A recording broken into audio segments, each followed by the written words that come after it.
Okay, hello. In this video, we're going to look at getting started in Zoom, kind of a quick tour of what to expect. You're currently seeing video through my Zoom, and now I'm sharing my screen. Okay, so there's a couple places where we'll be using Zoom. I'll show what it looks like to get there. So this is Blackboard.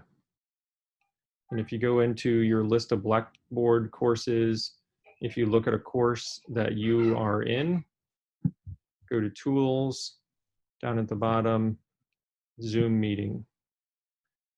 As an instructor, I'll see meetings that I've already scheduled that I can adjust the settings for.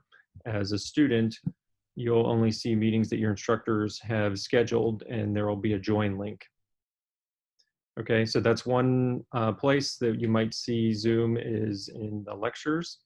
Another place, if you're on the CS homepage and you scroll down, there's TA lab hours. And this is running online through Zoom for the foreseeable future. So this is a link to join the lab Zoom meeting, and you'll get this. If you have Zoom installed, you'll click to open, and it'll open the meeting there, or you can click to join from the browser. Now you should be using your ISU account to log in. There's a link here to ISU's Zoom page, and you can sign in here to edit your settings for your ISU Zoom account.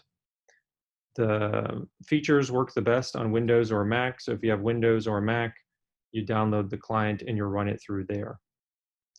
When you download and run the client, let's see, you'll see something like this.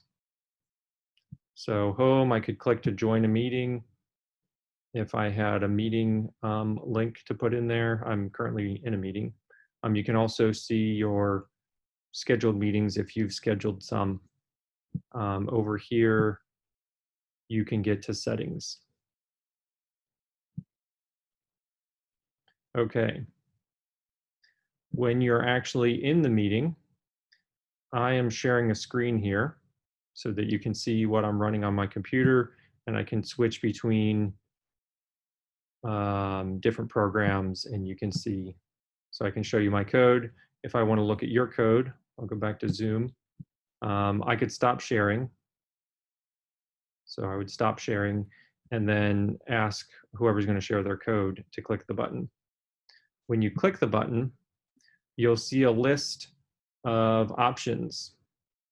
So you can share your whole computer, and then if you switch between programs, you'll see them, or you could just pick one to share. So if I change it, now you should just be seeing my terminal program.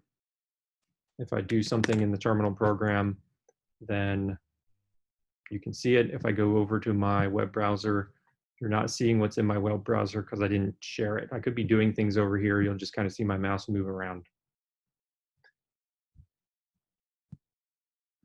Another thing that might get shared is the whiteboard. So I can show you what that looks like.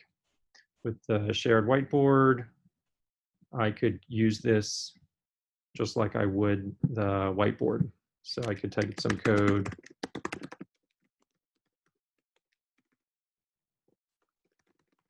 And then maybe keep track of what happens to the variables. Maybe I'll keep track of what happens to I as I go through, and I could draw on that just like a whiteboard. If I do this, then there's the save option. So if I have something that I want to save, I could, let's see, save. Okay, so that's saved into my documents. I could add another page and go between the two different pages, or however many different pages. Okay, I'm going to stop sharing that. Go back to sharing my whole screen.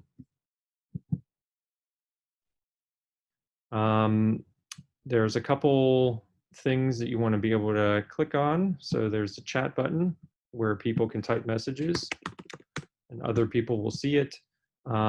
As the meeting host, I'm the only one here right now, so there's no option to chat to anybody in particular, but you may be able to choose who you send your message to, just the person running the meeting or everybody. So I might say, everybody type here in the chat for your attendance. If you click on participants, there are some buttons you can click. So if I say, how many people need more time on this assignment? People can click yes or no. It shows me the totals here. There's also a raise hand button somewhere. If you're not the one running the meeting, it might be over here or it might be down here. You might do that and that shows up. Let's see. Down on the bottom, you have the mute and the start or stop video. If I stop my video, then you're not seeing that anymore. If you have a profile picture, your profile picture would show there. I can pause the recording. I won't, but I could pause the recording if something happened to where I don't need to record right now. I could stop the recording. I could pause sharing. So if I need to go over to my email, I could pause. All right, I'm going to go over to another program. I'm over in the terminal right now, but I don't think you can see that. I'll resume sharing, and I think you can see that now. All right, I went over to the terminal. Exciting. Okay, for people that are going to run the meetings and record, down here on the bottom, there will be a record button, either in here, so it would be in here. And when you click record, you get an option to either record to the cloud or record to your computer. If you record to your computer, it's going to save it in your documents, and it'll pop it up when you're done with the meeting. If you save it to the cloud, you'll get a link emailed to you. And if it was running from Blackboard from a course, that'll show up in cloud recordings. And as the instructor, this will first be not published, so you can review the recording if you want to before clicking to publish so the students can see it. There's also, when you're sharing your screen, there's also this annotate that you can use to, if I'm looking at code and I want to, highlight something or something like that. Okay, so that is the basics of Zoom, what to expect. Okay, so I'll turn my video back on here now. I'll point out just a few other things. So if you are at the CS homepage, let's see, I should get rid of that.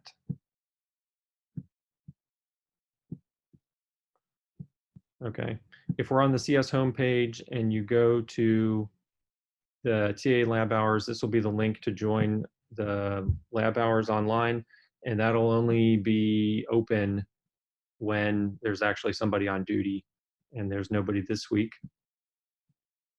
You can see we start our hours the first day of classes, and you can see who's on duty. If there's somebody on duty, then you should be able to click on that and get into the lab Zoom meeting.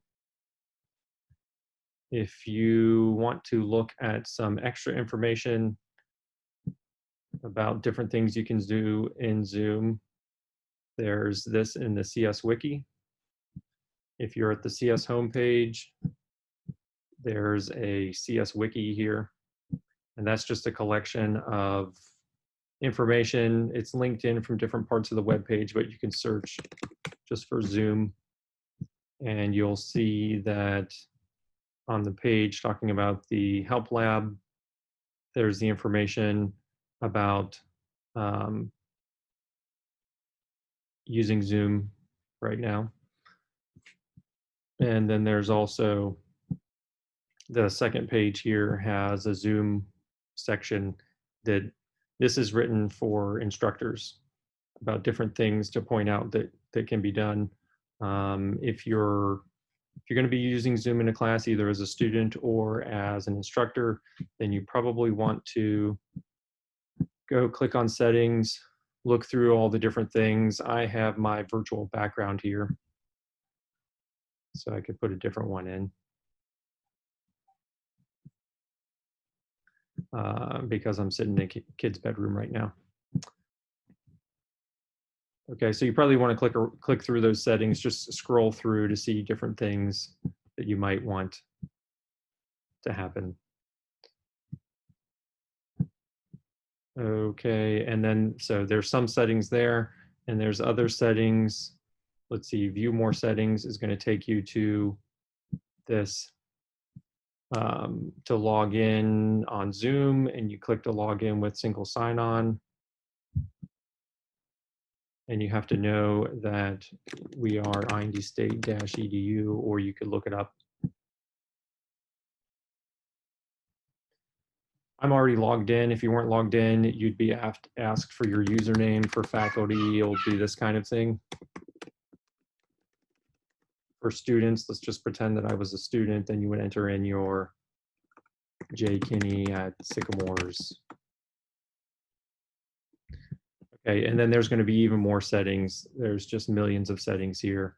At some point in time, you might want to look through those to see which ones you might want to choose not default. For example, you can see my Zoom controls, and that's mentioned over here. There's a link, and I had to change a setting here and a setting over here. And if anything else is behaving differently for me than it is for you, feel free to ask, what setting do we have to change?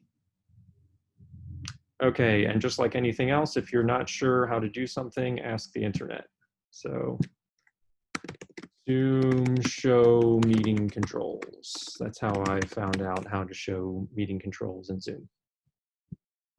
All right, that is all, and thank you for watching.